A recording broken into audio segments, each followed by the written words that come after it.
Hello friends, welcome to this week's weekly nursery tour. Today we are going to start out focusing on a bunch of the summerific perennial hibiscus from Proven Winners. The reason that we're going to focus on it today is because they are nice and tall and full.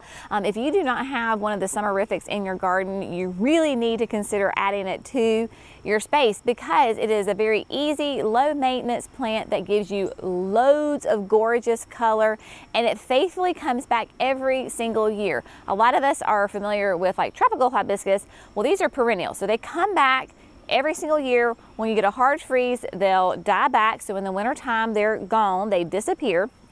And then once the temperatures really start to kind of heat up, they will just explode out of the ground, and they are super fast growers and give you huge dinner plate size blooms for weeks on end, and they come in an array of colors. Now, these are going to be more like a full sun to part sun plant, so you need, I would say, at least a minimum of 5 hours of direct sunlight so that you get your big, beautiful blooms. So we're going to go through and show you the different varieties that we have here at Creekside. There's a lot of the plants in the whole line. We're just going to show you what we have here. We're just going to start on let's just start on this end, and then we'll work our way in the other direction. Now, they do come in a bunch of different colors as far as blooms and even foliage, and in different sizes. So for example, this is Candy Crush. So to give you an idea of the plant and what it looks like right now. These are considered a perennial as opposed to a shrub, even though they get huge like a shrub. Candy Crush can be 54 inches tall, so nice and tall, and then you're going to spread them out basically the same width. So this is going to be a nice full perennial, and here is the tag so that you can see it. It's a beautiful in the pink and the white shade, and these are going to be hardy in zones 4 to 9, so extremely adaptable in all sorts of different climates. So yeah, so you can see this, and what you're going to do is, obviously this is going to continue to grow, but in the winter time, once you have your hard freeze, you can see right here where it was cut back. So this is last year's growth right here. Hard freeze, you cut it back to about 6 inches off the ground. If you're in colder climates, I know that Proven Winners will recommend that you wait until the spring to cut it back. Here in North Carolina, I just always trim mine back in like November, December, and they did fine. But you're not going to have growth come back from these stems. You're going to have growth, fresh new growth come from your rootstock. So you have Candy Crush in that beautiful pink and white swirl. It's going to, I mean, you know, 54 inches tall. I mean, that's not a wimpy little plant. Then we have over here, which is one of my favorites. This is French Vanilla. French Vanilla is one of the newer ones to the market.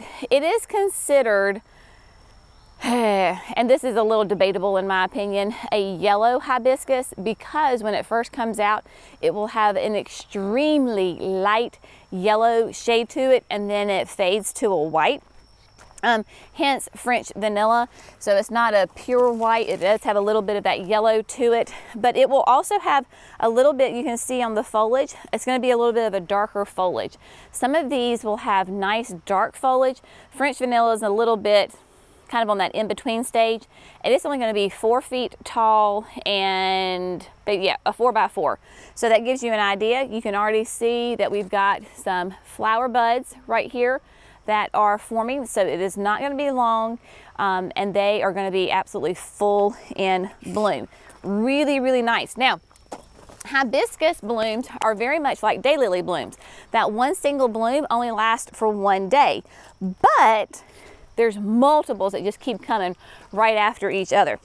Now we have, this is Holy Grail, and I'm not going to pick it up, I'm just going to let Jerry kind of show it to you. But the foliage on Holy Grail, with the UV light and that nice full sun, will get extremely dark. Very, very dark, kind of burgundy, a purplish hue to it. And it's going to have stunning bright red blooms on it. It's kind of like a fire engine red. I mean, it is a bright, bright red. Jerry's giving me some funny looks. Oh, the joys of doing videos. So much fun. But a beautiful red color on it. Again, it's going to be a nice size. Jerry and I did install some of these at a new flower bed at our church last summer, and I was just over there this week checking on everybody, making sure everybody was good, and we planted some Holy Grails. We did 3 Holy Grails, and this spot where they are is very close to a huge brick wall, extremely hot space. And it was these plants that we planted last year.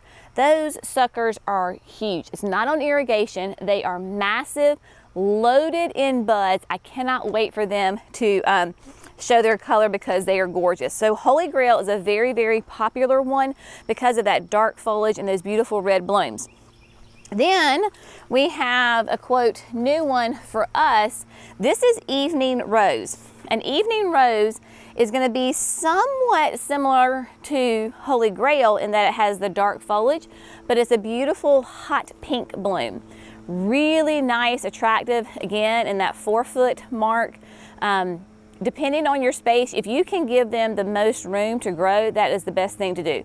Not to put them in there crowded, just let them go. I suppose you could put them in a container, but it would need to be like a really large container. And the more water you give it, the bigger they get. So they will get nice and big and again, loaded in blooms. I think was that all of them down here that we have? We are growing, a bunch of y'all were asking about the Edge of Night. Those are in production. Hopefully we will have those sometime later this summer. And so just know that hopefully those will be coming soon, but Edge of Night is a really fun one too. So the Summerific Hibiscus doing great, absolutely wonderful. Butterfly bushes. We are coming into that time of year where the butterfly bushes are getting ready to explode in color. These are the pugsters. Pugsters are nice and short. Definitely could put those into a container. They would do really well. The one that Jerry is showing you is Pugster Blue. Really nice. Again, in the horticultural world, they'll call it blue. I call it purple, but tomato, whatever. So those are doing really well. And then we've got some beautiful Miss Pearl butterfly bushes that will get to be about in that 4 to 6 foot range. Gorgeous white blooms, really beautiful, pure white. Again, attract the butterflies to your garden like crazy. Yeah, so much fun. Hydrangeas, depending on what kind of hydrangea you have, maybe yours are already blooming. A lot of the macrophyllus, the mop heads are blooming. My panicles are starting to show some color. So yeah, we're getting ready to really explode into all sorts of wonderful colors around here in the summertime. In the south, my gardenias at the house are blooming. Oh, fantastic. Now, if you were looking to attract pollinators to your garden, I would pick these up, but the bumblebees are all over them and I don't want to disturb them. This is Cat's Pajamas, and Cat's Pajamas is a wonderful perennial. It is a nepeta, a catmint that, yeah, I mean, you can see that the bumblebees are all over it. They is a massive pollinator attractor in your garden. This is the height that it'll get. It'll get this tall and it'll get nice and wide. Beautiful, low maintenance plant. When your catmint is done blooming, just shear it back, take off all those blooms, and then it will reflush. But they tend to be deer resistant because it is a catmint. It has that very minty flavor to it. Typically, when you have very fragrant plants like that, they tend to be a little bit more deer resistant. Now, if the deer's hungry, it'll eat anything. All right, then we have got caladiums. Lots and lots of beautiful colors of caladiums in here. We're gonna show them, we've talked about these before, but I just wanna hit them again. Loads of color. Bottle Rocket is the one that I planted up at the mailbox, but look at that beautiful color. Nice, kind of a creamy white with that red-pink veining and the green edge. Really nice. And even on the same plant, you'll have different colors. So as the plants mature, like the leaves mature, you'll get different colors within that plant. Snowdrift is really fun because this is a one for sun. So if you need some white in the sun, it's great. Lemon Blush was the one that I planted in the pines the other day. Y'all really like this as much as I did. Really nice chartreuse edges with kind of that pinky red center. And Fast Flash, love Fast Flash. Look at that. Isn't that a gorgeous color? And there's really, I mean, there's, other than saying just making sure that you're putting the right caladium in the right condition, as far as like Lemon Blush is definitely a shade-loving caladium, so you don't want to put that in the full sun, but Bottle Rocket can do sun or shade, so you can be either way on that one. So just pay attention to the tag, because it'll tell you right here, like Splash of Wine, it says shade. So that way when you go shopping, look on the tag and it will tell you whether it is sun, shade, or both. Remember that shade is 4 hours or less of direct sunlight. It can have some direct sun, preferably the morning, but it can do that sun up to 4 hours. That is considered shade. 4 hours or less is shade. 5 or like 6 hours or more is considered full sun. Just FYI. So, but if you put them in mass, like look at this. This is a group of, who is this? Heart's Delight. So when you plant them in mass in your landscape, it makes a huge impact. Just like if you planted a bunch of Super Tunia bubblegum, right? When you plant the same plant in mass, it really stands out. So these are stunning and gorgeous all the way through. Now, another fun, stunning plant, completely different, that I want to show you that is ready for y'all to take home. We have talked about these before. Let's go this way. We have got, there's more, that's what I was looking over here. There's more hibiscus over here. Yeah, so on over here, we have talked about this before. They are now ready, the Mangaves. So the Mangaves are, if you will remember when my friend Kata was here from Walter's Gardens, Mangaves are an introduction by Walter's Gardens. It is a cross between an agave and a manfreda. So it is that kind of that succulent sedum type plant that will come in just an array of colors and shapes and sizes. They are much more kind of forgiving than an agave in that they can handle more water. They go really well with other plants. So just yesterday, you'll see this video in the next couple of days, I did a video where I planted Mangaves with a mini Vista white Supertunia and some other plants. So you can mix them together.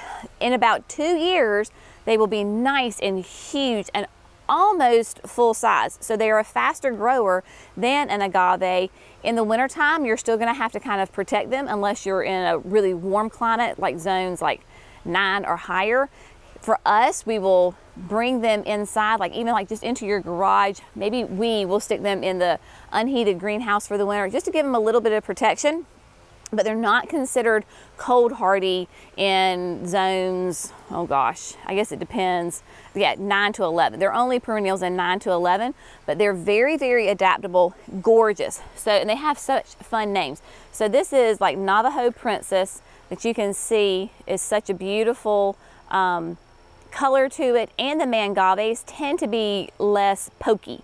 So they're not gonna be as aggressive in their pokeability. So lots of fun. So I'm just gonna let Jerry kind of show you some different ones. This is a really fun one that I love. This is just called Bad Hair Day. So he is showing you right now was Moon Glow, which will, with the UV light, will turn a nice kind of a reddish. There's Aztec King, which gets huge. This is the Bad Hair Day. Look at this, isn't that fun? I was telling somebody, I was like, because I used to have like a pixie haircut. So this would be what Jenny would look like when she would wake up in the morning after a rough night's sleep. Hair just sticking straight up. So you have Bad Hair Day. Then you've got Silver Fox. And these have just recently been watered, so they're not quite as the color. Silver fox will be a beautiful silver blue color. And they'll be in different sizes, right, as far as like their mature size. Some only get to be 10 inches tall. Some of them can be like 2 feet tall. It just depends on the plant. So that's really fun. There's one that's called the Purple People Eater. Mission to Mars, all sorts of things. So come on out here. If you're really interested in them, you should come see them because they are a really fun, easy plant to grow, and it's really neat to add into your garden, even if you have like a traditional southern garden, right? Popping these in just gives a really kind of fun little twist to your garden and just makes it a little bit more fun and interesting and a little spicy, and we all like a little spice in our garden. I do want to show you this is a new echinacea from Proven Winners. This is called Once in a Melon. This is part of the Color Coded series. It is a beautiful, gosh, I don't know if you call that orange, if you, not really yellow, it's kind of a, I don't know what you would call that. It's just a beautiful, like a cantaloupe color. It is a gorgeous color, nice, huge blooms on this thing. It is going to be hardy in zones 4 to 8. Yeah, so it says melon colored flowers. So there you go. Very much of a cantaloupe look to it. Full to part sun, so you're going to need, again, at an absolute minimum of like 4 to 5 hours all the way to full sun, and these are going to be basically like 2 feet tall. And of course, echinaceas are great perennials that as the years go on, your bases just get bigger and nice and full. Again, if you put it in mass, beautiful. Of course, we have the marshmallow, Amazing Daisies marshmallow right here, with the other daisies you can see down, and like that's a beautiful combination, right? You've got the daisies and the catmint together, and then there's like some grasses back there. So lots of fun, lots of textures that you can incorporate, both annuals, perennials, shrubs, trees, all sorts of fun things. All right, the camera just quit on us all of a sudden. So the whole point is, in your garden, just to mix a bunch of annuals and perennials and shrubs. Lots of different textures, lots of different colors. That is what brings interest to your garden and makes it both fun for you and all the different little creatures, hopefully, that are visiting your garden, not the deer and the bunny, but your pollinators and so forth. But anyway, this has been this week's nursery tour. Jenny's gonna go have another cup of coffee. I only had one this morning, running a little slow. But hope you have had, learned something new, found some great plants. Get out there, visit your local garden center. Even if you're not here near Creekside, get out, go to your local garden center. It is the time to visit them, see what is fun, what is interesting out there. And as always, thanks so much for gardening with Creekside. We'll see you in the next video. Bye, friends.